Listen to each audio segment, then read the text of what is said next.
to a comic book movie.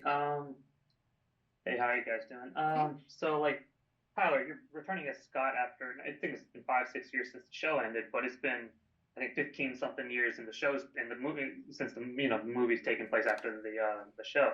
So was your approach tackling Scott again as such an older character, more refined, more like he knows exactly who he is now? Exactly. Yeah, that was really the approach. I wanted to really know that audience could watch it and know that he's a different person than we last saw him. And so my approach was kind of what we talked about earlier, was just sort of using what I've gone through as an example, and how I am now as an adult. I'm a little bit more present. I'm not as consumed and concerned with the past and the future. A little bit more relaxed about my choices. But again, I have this sort of weight and this baggage, this darkness that's kind of always there.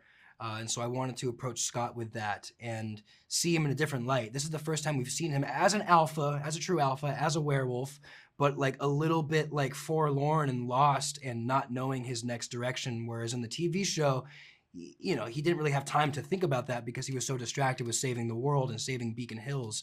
So now he really gets to like let the grieving process happen, just kind of take a moment of pause, like a 15-year moment of pause, move away from Beacon Hills and just relive everything that happened to him. And it creates this really interesting dynamic of a person, which I was really excited to play. So yeah, I mostly just used my own life experiences because I'm, close to Scott's age now. Uh, it was a really fun challenge though. That was my favorite part about doing this movie, was kind of bringing that character to life 15 years later and where he's going to be. It's interesting. It's fun. It's cool. Yeah, absolutely. Awesome. Thank you. Thanks, Ron.